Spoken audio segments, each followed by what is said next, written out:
Welcome to On a High Note podcast. My name is Chyana Bradley and I am your host. And we come to destroy negative stereotypes placed on users and the cannabis industry by educating the public on the benefits of cannabis to society and to the economy. Welcome to another episode of On a High Note podcast.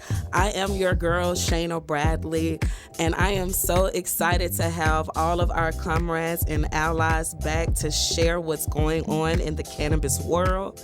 I got some hot topics for you guys, as well as what's going on in Alabama currently with the cannabis movement. So thank you for listening, and let's start blazing and get the conversation going. I want to start out with these hot topics, guys, and I want to start first with Mississippi because that is our sister state. Mississippi is getting ready to open its first dispensary. That's right. Can you believe it? Mississippi is opening its first dispensary, and it'll be opening up in a few days, actually. And they passed the Medicinal Marijuana Act last June, and now they're getting ready to open. So they're showing southern states just how easy it is to fully legalize cannabis in the medicinal way. We're really happy about the progress that the comrades pushed for in Mississippi, but we're still saying free cannabis until it's free, and that goes for recreational being next on the Mississippi board. So shout out to everyone that's doing the work in cannabis out there in Mississippi, and congratulations to the citizens. You can now participate legally.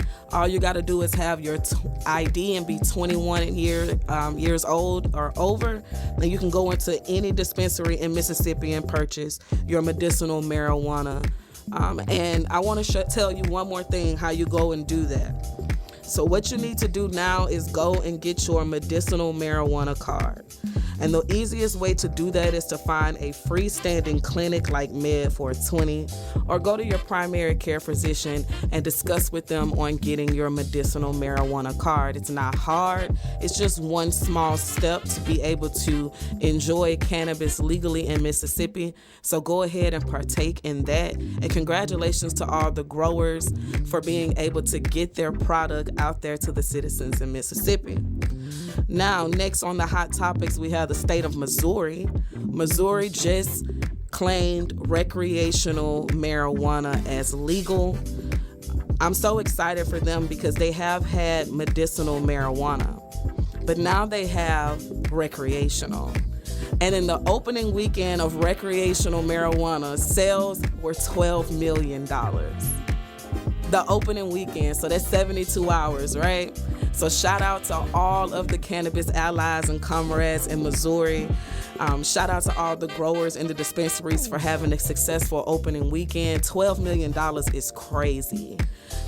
I'm so excited for all of you guys, and I particularly have some friends that have some grows out there in Missouri, and wow, 12 million, congratulations. Now, when we're talking about revenue, I'm going to double back to Mississippi one good time, because the way that Mississippi was able to go ahead and get this pushed in a southern state was they were able to show the legislation that they are projected to make $800 million in the first year of sales. So you can imagine what $800 million in revenue to the state of Mississippi is going to mean for the different departments, and what that's going to mean for the quality of life to the citizens of the state of Mississippi. So $12 million this weekend went straight to Missouri in profits, right? So let's see what Mississippi is going to do when they open up their first dispensaries. And there'll actually be some dispensaries and some grows right in Jackson. So if you're in Alabama, you can drive right over to Jackson and check them out. In Florida, they have finally completed their mission in getting the petition to get recreational marijuana put on the state legislation floor. They were blocked. Our comrades were blocked for about 2 years in this fight, but they actually got their petition around to the citizens, and the citizens demand to have this pushed to the Supreme Court. So shout out to everyone in Florida for getting your movement brought to the Supreme Court, and we will be following that and seeing what that court appearance looks like. The safe marijuana movement in Florida is fully responsible for putting the groundwork in for that petition. So congratulations to you guys. And congratulations to all of our comrades that are waiting patiently for cannabis to be recreational. So that's some hot topics and some hot news of what's going on in the cannabis world right now. That is just exciting, extremely exciting.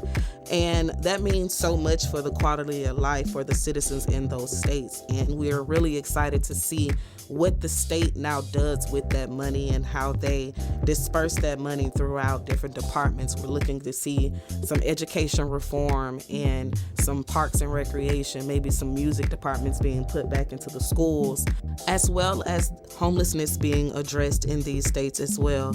We all know that homelessness in most of the states in the United States right now is a really big issue, and some tax revenue going towards that in these individual states will definitely see a quality of life shift for the current citizens. I also want to see some change and some revenue be brought to our medical system, maybe some insurance reform, some changes to the hospital, as well as some support given to our medical professionals. These are all changes that the state of Alabama definitely need to address, and the revenue that these other states are now going to receive and have received thus far is exactly what Alabama needs to promote change in all of these areas. Imagine the public school system getting a thrust of income. Imagine our hospital system getting a thrust of income. Imagine beautifications of our cities and our city parks. Imagine finally having the income to disperse on city projects. Ignoring Bill SB 160 is ignoring the fact that the money is available to get all of these things done. That is why I want you guys to head over to the website for the Cannabis Commission of Alabama and check out Bill SB 160 and see what I'm talking about. Decriminalization is the first step to legalization, and ignoring this is ignoring the fact that the citizens want cannabis legalization to be brought to this state. So again, check out the Cannabis Commission of Alabama's website, check out that Bill SB 160, and then reach out to your local council, reach out to the people in your city, and demand that Bill SB 160 be brought back to an active status. Alabama, we are waiting on you guys to finally listen to what our citizens are demanding. Hi, my name is Jennifer Boozer. I'm the owner and founder of Cannabis in Mobile, Alabama. We are a hemp-derived product retail store, and we have been in business since the summer of 2018. I'm also the Alabama State Chair to the National Industrial Hemp Coalition and representative for the Alabamians for Medical Cannabis Freedom. I also represent every hemp retailer, farmer, product processor, and consumer in the state of Alabama. SB 66 and HB 219 would regulate retailers already struggling with overhead brick and mortar costs to selling products online. And how would the state determine if the purchase of hemp products online is truly 21 and over? There's a button you can click when you go to cannabama.com that says, are you 21 and older, yes or no? And we're required to have that. But when people click yes, how do we know that that answer is true? And how would the state know about any online-only retailers?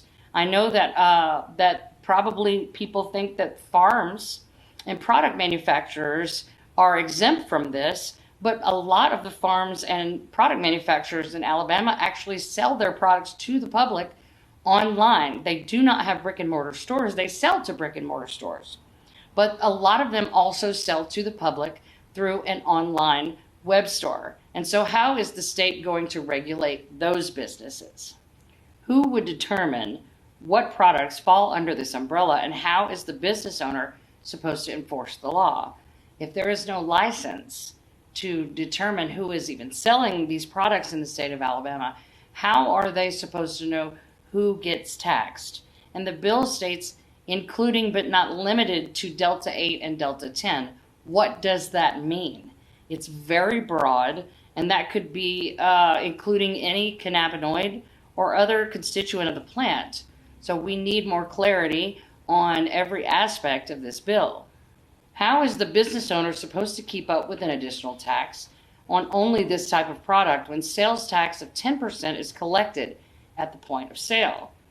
Are they supposed to purchase extra software to charge an additional tax?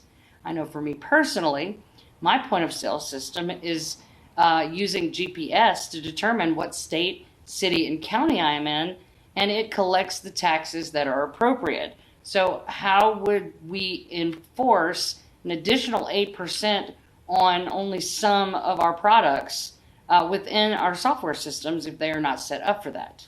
Is the business owner supposed to have only Delta 8 and 10 and whatever may happen to be included but not limited to products separated off into a different section of the store? I know for me, all of my products are hemp derived, but will I have to put products in a certain section of the store because they're subject to this extra tax? And how do I explain that to my customers? Would the business owner be required to adhere to specific packaging and labeling and train employees on how to recognize what could possibly be considered a psychoactive cannabinoid, and then educate the consumer that such products are subject to the extra tax? Again, is this going to change the compliance on our packaging that we already have to adhere to? And will that cost us more money? A retailer's license is not required to sell psychoactive cannabinoids. How would the state regulate who sells these products? And how would the state devote law enforcement resources to inspecting any store's entire inventory?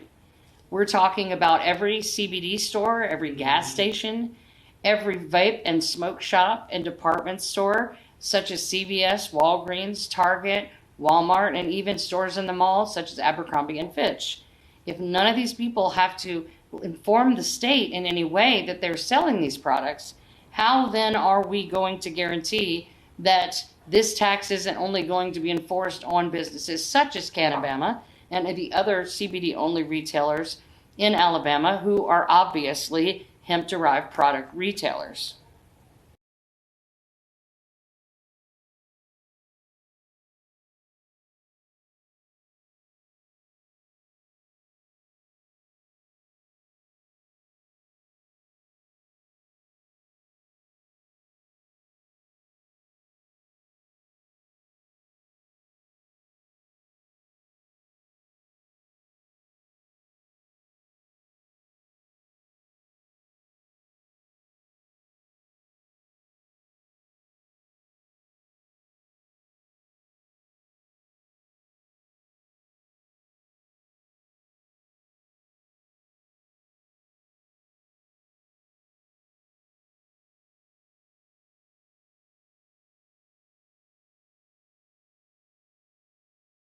Effect in the cannabis world off that genetics. So I stand behind House of Dankness Mind Trip. So the winner of the poll on Facebook was indica. And I wonder if people know what the compound of indica is, because in the market, most people are using a hybrid. But I can say that most people are using a hybrid indica compound.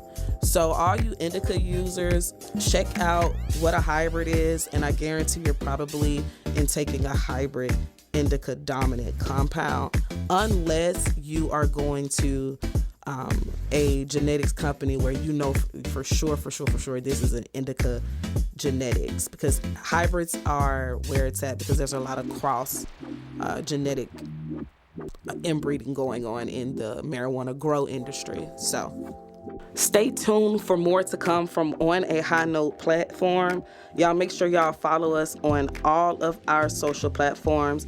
And I just want y'all to stay blazing and keep this conversation going, because cannabis legalization is for everyone.